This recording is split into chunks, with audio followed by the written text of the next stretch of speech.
Well, welcome. I'm Dr. Jamie Heisman. I'm a licensed clinical social worker. I'm a psychologist. I'm a certified addictions counselor, and as well I'm a compassion fatigue therapist. And of those four actual professional sort of letters after one's name, in working with caregivers around the country, oddly enough, it's the compassion fatigue therapist that seems most likely to be employed. I started in television about 15 years ago, and I worked with talk shows, talk, court, and reality shows. I've always been an advocate for the mentally ill and for them not to be exploited on television and to actually be able to, if you will, impart a message of social responsibility to the country as a whole. And I used to work for many, many years with daytime television audiences. I began early in my career with the Geraldo Rivera Show, went on to the Lisa Show, Montel's Show. I worked with Sybil Shepherd and Men Are From Mars, and about 8 other shows afterwards. And the reason I did that was because television has used the mentally challenged to create storylines. And I felt that it was an incredibly important place to educate people, not just on problems, but on solutions.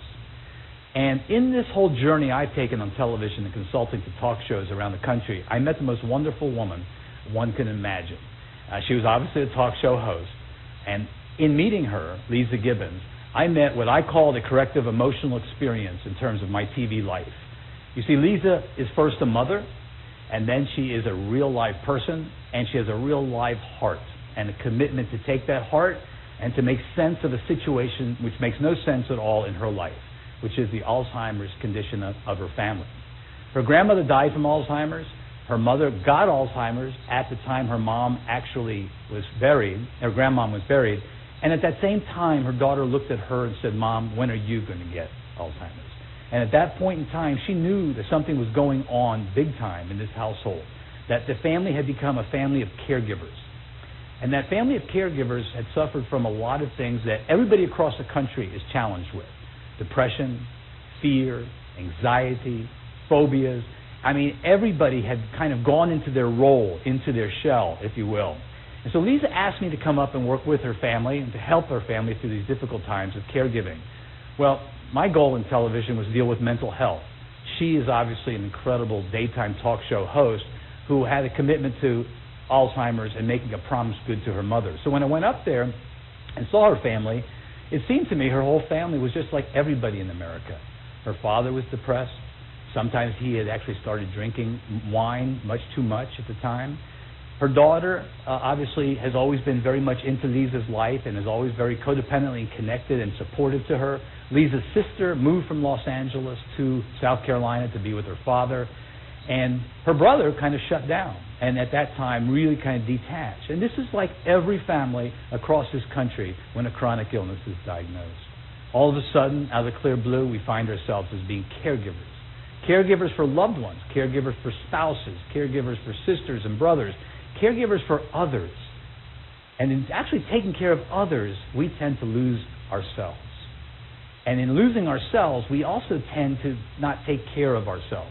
So as soon as we start caregiving for a loved one, the next thing you know is we make that loved one our focus. We actually make that loved one number one in our lives.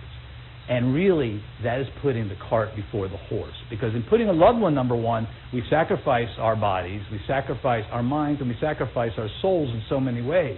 And it's that mind, body, soul that needs nurturing, that needs spiritual sort of energy to be able to be present for oneself with 2 feet on the ground and then to be able to take care of a loved one.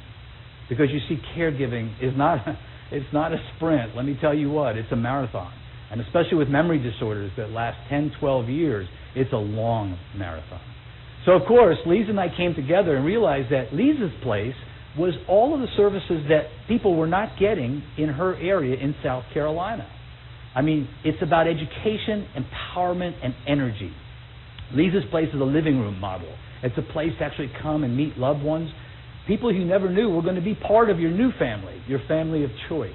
It was to meet people who had gone through the Alzheimer's caregiving experience, the Parkinson's caregiving experience, traumatic brain injury, heart, cancer. It was people who had walked the journey and had actually come back into the community to be a part of this new community, to be empowered. You see, Lisa's place is run by a Lisa Care Advocate. We call that Lisa Care Advocate our spiritual air traffic controller. because everybody that comes into Lisa's place has that sort of need for spirit, to be propped up, have that sort of need to fill this dark hole that they now feel in their lives in terms of taking care of a loved one and having to give up yourself in some particular way. So when they come into Lisa's place, they obviously are looking for some sort of direction. So our Lisa Care Advocate is like a coach, like a life coach, if you will, who can help connect the person to resources in the community, who could bring people together to do journaling or memory booking, as our guys call it, scrapbooking. We do memory television, where we take video shows, TV productions, and do talk shows of people's lives, and do set designs, and write scripts before families lose the memory. And we give them a DVD of their talk show and allow them to keep it. And that's called memory television, MTV. It's also a place to get your hair done, massage, to get your nails done, get a pedicure. You see, caregivers are isolated. That's our first tendency as a caregiver, is to go within, to be incubated away from everybody, to detach from people. And we always say that isolation is somewhat the cancer of the soul. So what Lisa's Place is, it's a living room model. It's not medical. It's not psychiatric or psychological. It's really a comfortable living room model. So when a loved one comes in and finally just realizes that moment that they're finally a caregiver and there's resources out there, that's an amazing sort of epiphany. The hardest thing in the United States, and I'm sure it's around the whole world, is to have a caregiver self-identify. To actually say I'm a caregiver with mental health challenges, that I may be depressed, that I may have panic, that I may feel fear, that I do have anxiety. I mean, a caregiver also is the first person in this country to actually be screened for memory screenings, for diabetic screenings, for heart, you name it. They're the people who see, there but for the grace of God go I, in their loved one. So they are the place to get prevention and wellness really started for the first time. So you can imagine when a caregiver finally comes into Lisa's Place, they are looking for this type of direction. And they first want to be educated. That's the safest way to connect. And then they want to be empowered. And that's when they go to our journaling and our memory booking and all the cool experiential programs we have. And of course, energy is the reduction of anxiety. You see, energy replaces this sort of very anxious, depressed piece that weighs us down, that also affects our hearts, our souls, our minds on an ongoing basis. So we love watching the energy come back. The support groups, they just fill people with hope and promise. But the first thing we do when they come in, of course, is try to give them direction. And that's what today's talk is about, the 10 Commandments. Now, I know it sounds clinically blasphemous, and I really apologize because I don't have the white hair, and I'm not Charlton Heston. But I realize that 10 Commandments was something that America could relate to, because really those 10 Commandments are the core of our lives, throughout our lives anyway. So people related well to the 10 Commandments. And in our 10 Commandments, we went through 10 different, we thought, tenets, values, real live directives that the first thing a caregiver needed to do to get their energy back and be a part of this life. And of course, our first commandment, commandment number 1, was take the oxygen first. And of course, the name of our book around that just now is #1 bestseller on Amazon in senior care and caregiving is called Take Your Oxygen First. And it's very important because if you remember the last time you were on an airplane and the stewardess or steward said to you, look, something happens and we start going down, listen, you have to take the oxygen first, then give it to your child or then give it to your spouse. Because if you don't do it in that sort of way, you're in trouble. You see, the child has a lot more pulmonary sort of capacity. An adult has 19 seconds of useful consciousness. So if actually that plane does go down and they actually have given up the oxygen, both will die. So that's a hard thing for a caregiver to think about because our first thing is to give it to somebody else. In fact, I'm sure everybody has heard this who's in San Antonio, but we often say a very ironic joke is how do you tell a caregiver from anybody else? Well, it's the person who jumps off of a cliff and somebody else's life passes before their eyes. So you must understand that's our first thought is to give it to somebody else. But if we do that, we all will perish. So take your oxygen first is the #1 commandment, and that commandment became the lifeblood of the Lisa Gibbons Memory Foundation. And in our book, which is available now around the country, you will find fabulous sort of medical approaches, psychological and spiritual approaches, and we use the Lisa Gibbons entire family. The Gibbons family opened their hearts to us and opened their world to us. They opened the skilled nursing facilities to us, and they opened their life as caregivers to us. So we kind of talk about the Gibbons family throughout this entire book. But we always felt that when you walk in, this is the first tenet we wanted to tell everybody. Commandment 1 was take the oxygen first. Well, the next sort of commandment is really tough for people to do. It's never assume. Oh my gosh, when a caregiver starts assuming, we have big problems. You see, caregivers are really different. They have not just their lives to worry about, and if you're a sandwich generation, you'll have your children to worry about, and if you're taking care of a parent, you have them to worry about, and of course, we all know that's called the sandwich generation. But people are living longer now, and now we have the club sandwich generation. We now have the grandparents, we now have our parents, and we also will have the children, and that is the phenomenon called the club sandwich. So if you have to assume things for every person that you have some sort of caregiving responsibility for you, chances are you're going to trip over yourself. So we train caregivers, and we do this with doctors as well, is to ask questions. Ask questions on an ongoing basis until you've exhausted all the questions and you have finally gotten to the answer. Because if you start assuming, you will assume from your map of the world.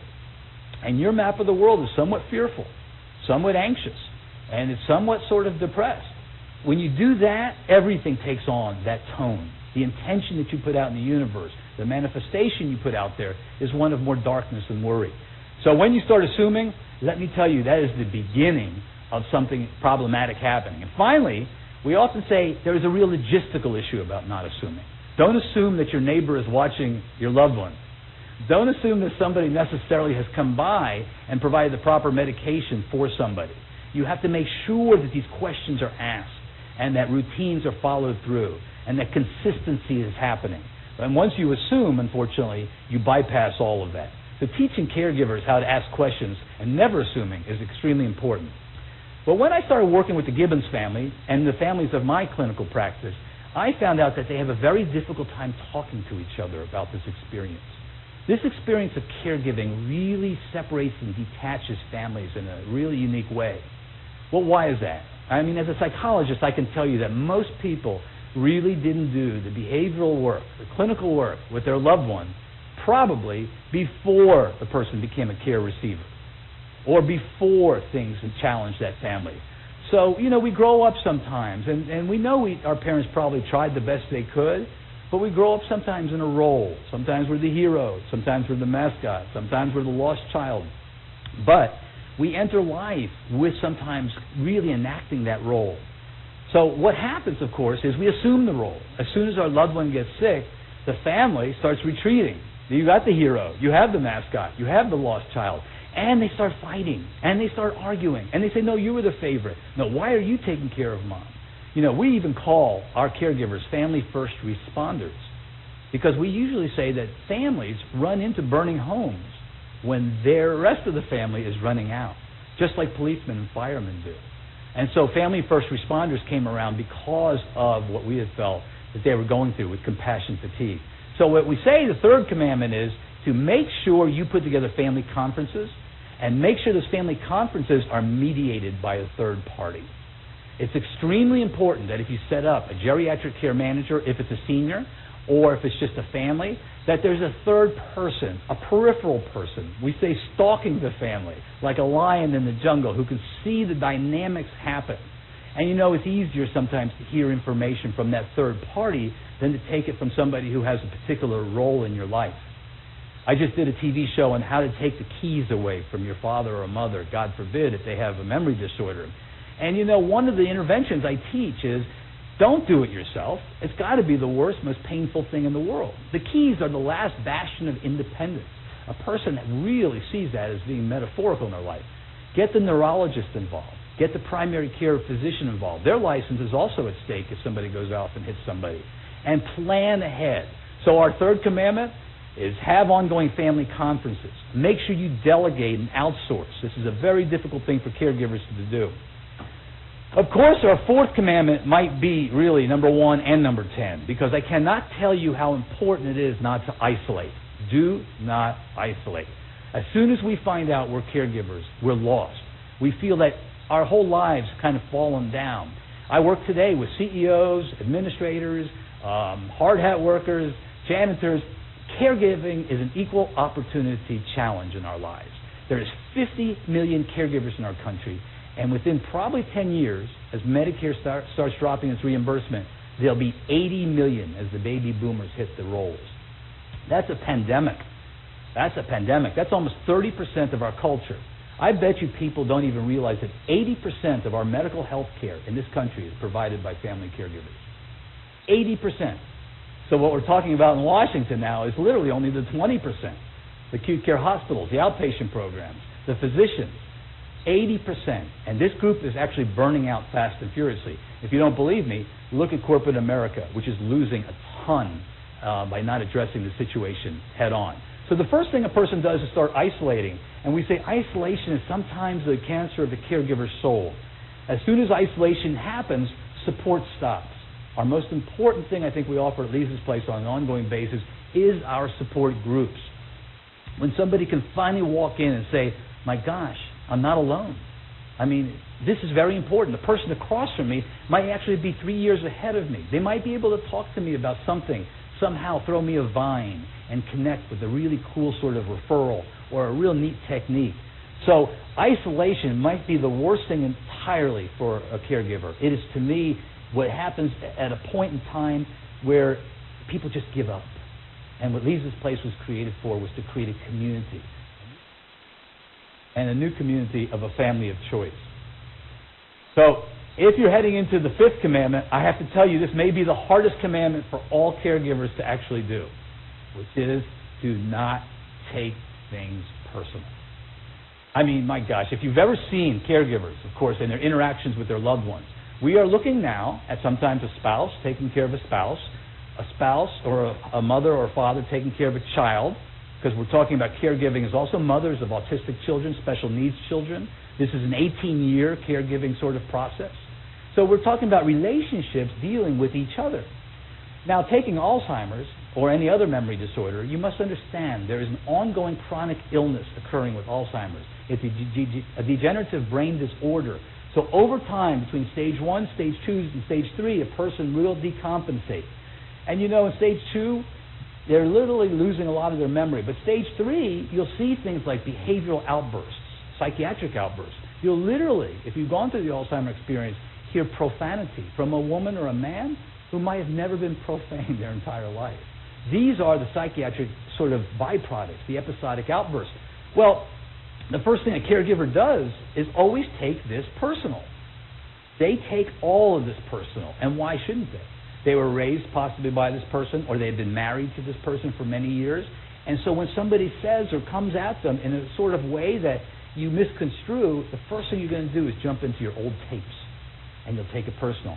So what we do on the fifth commandment is we bring people in and have them realize you're dealing with a loved one, and you're dealing then with a disease.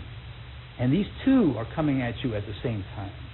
So you always have to see the vulnerable, loving soul that you are looking at, and understand that's not the person that's coming to you.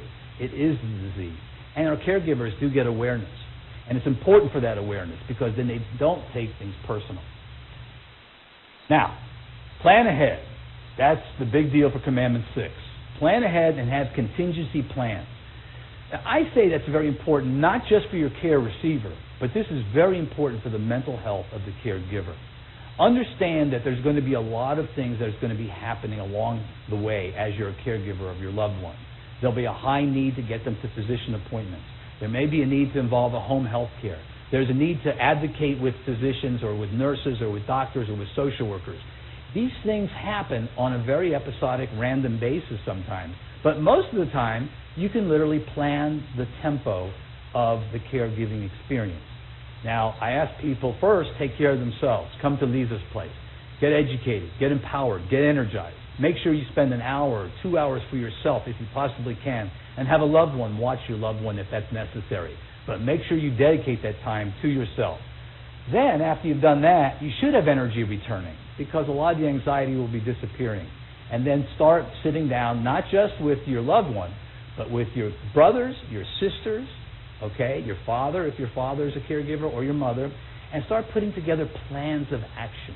Have things that you go over and rehearse together. Rehearsal is a very important thing.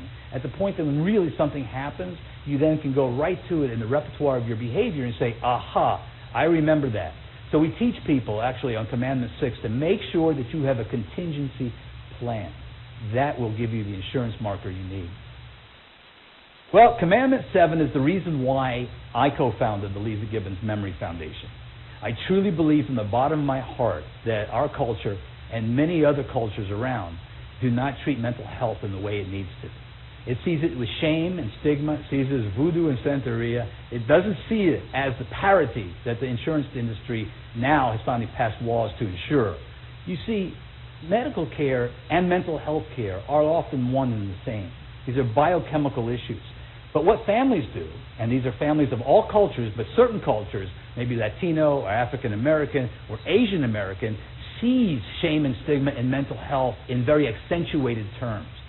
And so that's our biggest really challenge at Lisa's Place, is to get people to admit that maybe, just maybe, there is a mental health challenge going on.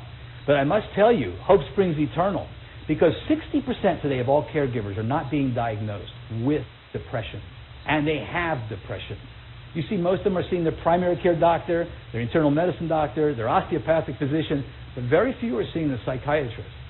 Very few. And the psychiatrist who gets continuing medical units bases his professional life or her professional life on spotting depression.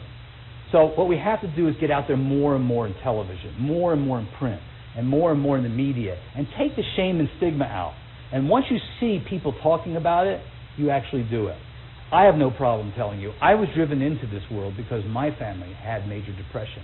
My grandmother had major depression, my aunt had major depression, and many other family members of mine had major depression. It was a biochemical, genetically predisposed condition. Nothing you can do about it, just like diabetes. And if you didn't take the medication, it was just like you didn't take the insulin. And you'd see mood switches all the time. So for me, I was driven by the force that in our family, shame and stigma was not an option. We had to get well. And so we did. So of course, Lisa's Place now takes it to a new level, Commandment 8. Commandment 8 is really look at community resources. When you first realize you're a caregiver and all of a sudden it kind of dawned on you that your life now has shifted and changed, you really have no idea that there's a whole world out there of fabulous community resources, fabulous faith-based resources, groups out there who are really doing productive, powerful services. So when you come to a Lisa's Place and you meet first our Lisa Care Advocate, when you're ready, and only when you're ready, we'll obviously give you 3 choices of places to go, places we've done due diligence on. And we work with those providers, and then you feel much more comfortable being handed maybe to them based upon the love at Lisa's Place.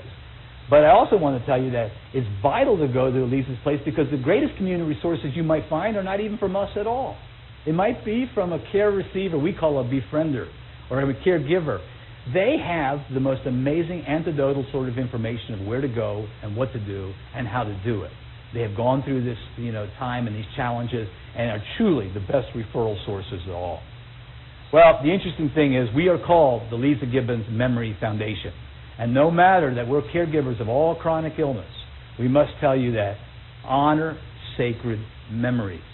Memory is our middle name. Whether it's cancer, whether it's diabetes, HIV, Alzheimer's, Parkinson's, we are our memory. That is what we have. That is all we have. And that's the tragedy of memory disorders, because that is what goes. You see, our whole life takes on purpose because of our memory. And so when we come to Lisa's Place, we do fabulous experiential sort of things, like, as I mentioned, scrapbooking, journaling, stamping. We do memory television. We do Picture Yourself, where we literally have our caregivers become coaches and talk to themselves about memories and create set designs that really are beautiful behind them. So it's very important that these memories become a part of this whole process. And let's talk about it. It's an intergenerational legacy issue. I mean, these are the beautiful memories that we want to hand in our family, in our lineage. And so talking about it with kids and talking about it with our loved ones really bring them to life again. And so we really say Commandment 9 at Lisa's Place is really honor your sacred memories. There's a beautiful, beautiful journey ahead of you. Well, and finally we've come to Commandment 10. And everybody wanted to know why I wrote this as Commandment 10. It's for good reason. Obviously, I have watched populations around the world sociologically. I have watched every culture you can imagine. I have watched Buddhists, Christians, Jews, Muslims. I have actually done sociological studies on catastrophes, on tsunamis, on terrible tragedies, on Holocaust. And still throughout, the one thing that seemed to sustain cultures during the worst of times was the fact that they could let go. Let go and try their best to laugh. And try to find humor in everything they possibly could. You see, I think it's the most important thing. All transformational programs, whatever path a person wants to walk, has as its end game to let go. To let go, to let God. And at that point in time, humor allows us to let go. It allows us to let go of that moment. And it brings in a collective. While people feel isolated in this caregiving experience, just the laughter, just the joy, just the fact of reflecting with each other is what I felt made it commandment number 10. Do not ever lose your sense of humor. It's so vital. It's such an ally. So these are actually the 10 commandments, and the 10 commandments we wrote and that we provide to our caregivers when they come in. The premise under these 10 commandments is obviously look at them, practice them, read them if you will, but take them to a support group. Take them to somebody in Elisa's place. Take them to a loved one and talk about allowing them to help coach you through these 10 commandments. Because these 10 commandments do not have to be done alone. They can be done with a loved one, and they should be done with a loved one. It's a connective process. Understand all of us, whether we're caregivers or not, we go through the process, whether it's therapy or our own personal transformation of awareness, transformation, self-love, and then love of the world. So awareness allows us as human beings to no longer be naive. And if we're no longer naive, in our minds and our hearts, we literally have to transform. I mean, that's certainly, a sacred thing, but it's also a psychological thing. Even Freud talked about cognitive dissonance. Your body could not sit with two competing thoughts. So once you're aware, you're no longer naive, you now have this sort of awakening, and you have to transform. And the path that you transform will be personal. It'll be something that you can believe in, something that grounds you in this world. But once you go through this transformative process, you end up in the beautiful world of self-love. And for caregivers, self-love is vital. You see, caregivers suffer from terminal guilt.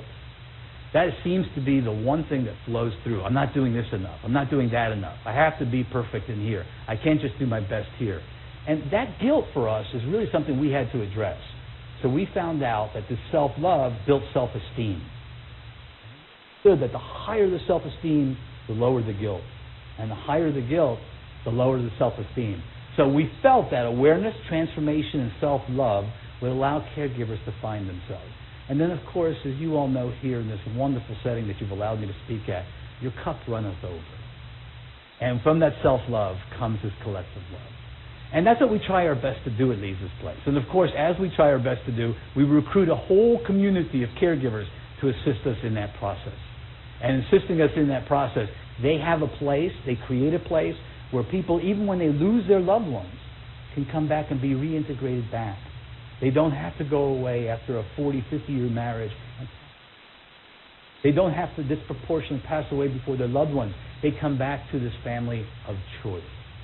And certainly honoring your family of origin is important. But these 10 commandments, if you will help a caregiver really get back into themselves, develop this family of choice, and move on with their lives as best as possible. So I'd like to leave you this moment with the parting thought of, if you believe that caregiving was caregiving somebody else, please think again. Caregiving is caregiving yourself. Caregiving is caregiving your soul, your mind, your body, because this is a long journey. And the journey can be a sacred one, it could be a beautiful one, it could be a memorable one. But it will not be anyone if you don't take care of yourself on the way. So thank you very much for allowing us to share our 10 commandments, and I'm so looking forward to the next episode of these sort of workshops. Thank you very, very much.